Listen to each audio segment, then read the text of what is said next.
He left for the holiday work party promising me a quiet evening. Just colleagues, just dinner, just one Christmas gathering. But social media said otherwise. I first saw the messages from neighbors and friends. "I'm so sorry you had to find out like this." I had no idea what they meant, until I went online and paused on image after image from his company's Instagram and Facebook posts. There he was, smiling, but not at me. Engaged in public affection with a waitress. Caught mid-back rub. Hand down his pants. Lips locked. All in broad daylight, tagged under the restaurant's location. That wasn't a mistake. It was unmasked betrayal. He was a married software developer with a 17-year-old daughter. Me? I was a 911 operator working the holidays, and apparently, everyone found out before I did. When messages flooded in, I didn't panic, I collected screenshots, tagged posts, comments, notifications from people saying, "Sorry," practically begging me to see. In one Reddit post, she wrote, "I'm terrified my daughter will see, my husband wants to go to counseling." But I saved the pictures. I read those words and soldiered forward. Not with tears, but with calculation. Because if social media unintentionally exposed him, I'd intentionally dismantle what was left. If you ever felt betrayed in public, drop a "we were official" in the comments. Subscribe to follow this journey, because confrontation isn't my revenge. Exposure is. He came home at 2:14 a.m. No explanation. Just the stench of someone else's perfume and the drunken swagger of a man who thought the world still spun in his favor. I didn't ask where he'd been. Because I already knew. What he didn't know, what none of them knew, was that I'd been up all night too. But not crying. Not pacing. Collecting. I had everything. Screenshots from 3 public Facebook posts of his company's holiday party, 2 videos reposted by co-workers showing him dancing intimately with the waitress. Her name, according to the tag, was Maya, a group photo in which her hand was visibly resting on his belt buckle. Over 200 comments, half of them gossiping about how gross it was that he was married. The next morning, I called a lawyer. Not a divorce lawyer, not yet. I called one that specialized in civil reputation cases and employment misconduct. I asked a single question: if someone's public behavior damages my reputation, and affects our daughter's mental health, do I have recourse? He replied, not only that, you might also be able to file a complaint with his employer if it violated their ethics policy. That was all I needed. I wrote a formal letter to his company's HR department. I attached select screenshots.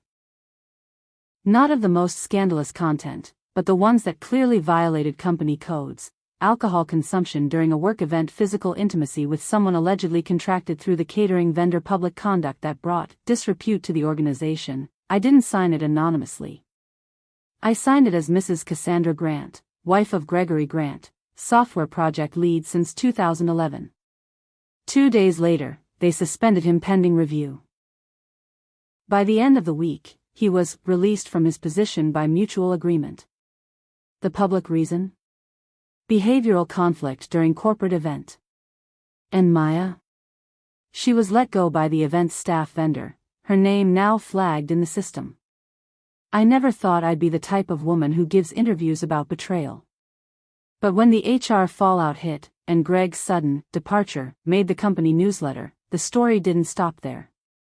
A blogger from our town, someone who ran a local column called Quiet Dramas of Suburbia, reached out. She'd seen the social media posts. Recognized Greg. Knew he had a family. And like the rest of the community, she wanted the truth. I didn't rant. I didn't slander. I told the story plainly, methodically, like someone reporting a theft, not of property, but of dignity. I told her about the Facebook photos, the tagged videos, the public display of his betrayal at a family-friendly venue, the fallout at our daughter's school, where classmates had seen the images before she had. The blog post was titled, "She Found Out on Facebook, One Wife's Quiet Revolution," and it blew up. By the end of the week, 46,000 reads, 7,000 shares, over 500 comments, many from women who had experienced the exact same thing. Some said, "This is why I check the tags before I check his eyes." Others, "She didn't scream. She didn't beg. She just pulled the rug." I received DMs from strangers, nurses, teachers, even one police officer, who said, "Thank you. I'm not crazy. I'm not alone." Greg, meanwhile, couldn't walk into our local grocery store without getting looks. He tried to spin it at first. "They're exaggerating.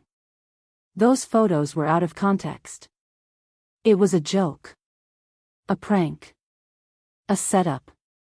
But the thing about receipts is they don't need an explanation. And neither did I. I wasn't looking for a response.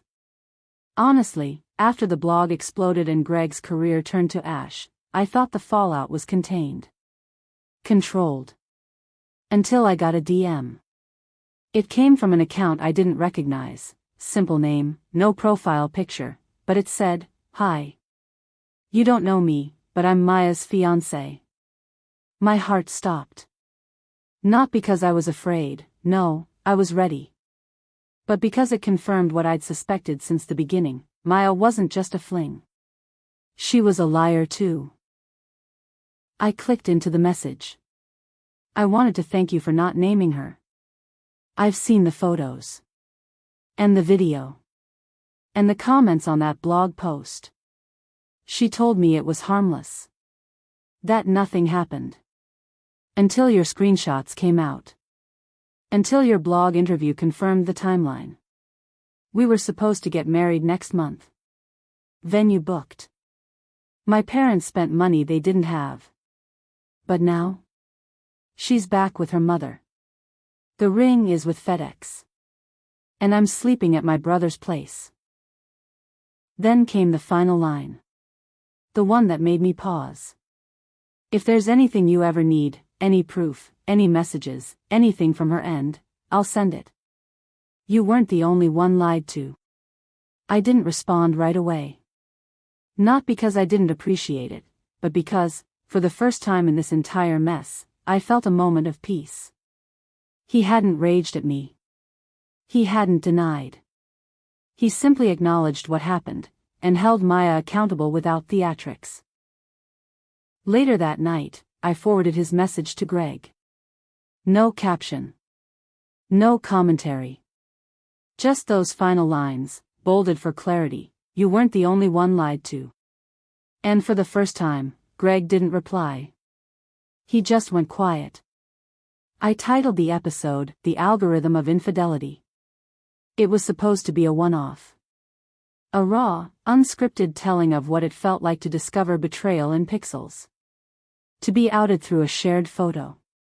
To be publicly humiliated not by a scandal, but by a party hashtag. I recorded it late one night, just me and the mic. No edits. No music. No fluff. I spoke about the night I found the Facebook photos, the way silence gave me power, the legal fallout and the HR takedown, and finally, Maya's fiancé, how betrayal crossed borders and created unexpected allies. I ended the episode with a message not for Greg, not for Maya, but for the thousands of women like me who see it all happening in real time but are told to calm down, or forgive and forget. The internet never forgets. But you don't have to forgive just because they say so. It went viral. Within 48 hours, it had 600,000 downloads. Within a week, I was a guest on 2 other storytelling podcasts. And by week 3, a literary agent reached out. She said, "We need stories like yours. Not screaming matches or viral breakups, but methodical, documented, dignified destruction." Have you considered a memoir? I hadn't. Until then. Greg, meanwhile, couldn't leave the house. He applied for work under a different name. Changed his number. I heard from a mutual friend that he blamed cancel culture. No, Greg. This wasn't cancellation. This was consequence. As for me, I signed the book deal under my maiden name. Because that last name of his, once shared in wedding vows and bank accounts, was no longer my burden. It was his brand now. And trust me, it's unsellable. Drop a comment, she didn't burn him. She published him, if you believe some betrayals belong in print. Like, subscribe, and share this if you know someone who thinks the internet is where secrets go to die.